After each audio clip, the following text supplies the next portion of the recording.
Joie à toi, pleine de grâce, Mère de Jésus.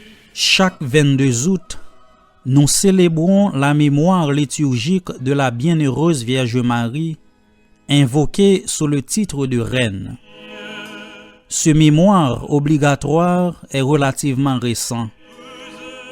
Il a été établi par Pape Pie XII à la fin de l'année mariale, le 11 octobre 1954, qui était à l'époque fête de la maternité divine de la Sainte Vierge, maintenant transférée au 1er janvier. Pape Pie XII proclamait à Rome, par la lettre encyclique Ad Cœli Reginam, à la Reine du Ciel, l'institution du mémoire concernant la royauté bienheureuse de la Vierge Marie qui a d'abord été fixée le 31 mai puis transférée le 22 août.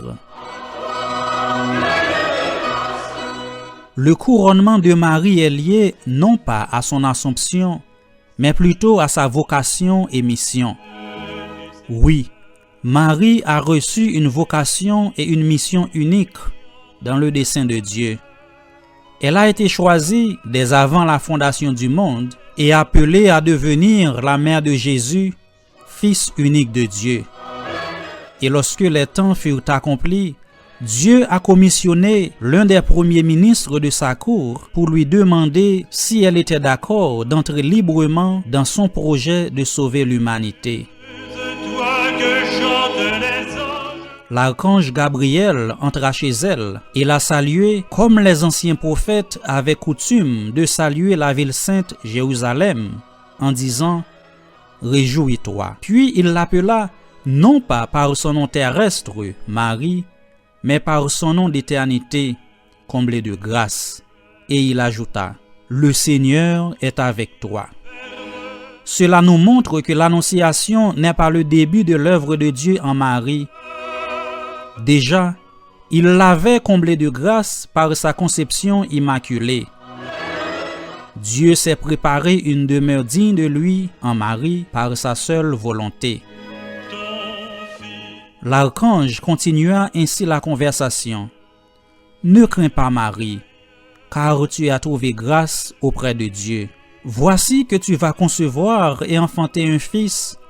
Tu lui donneras le nom de Jésus. Il sera grand, il sera appelé Fils du Très-Haut. Le Seigneur Dieu lui donnera le trône de David son père. Il régnera pour toujours sur la maison de Jacob et son règne n'aura pas de fin. L'Esprit Saint viendra sur toi et la puissance du Très-Haut te prendra sous son ombre. C'est pourquoi celui qui va naître sera saint, il sera appelé Fils de Dieu. Marie donna son fiat, son oui.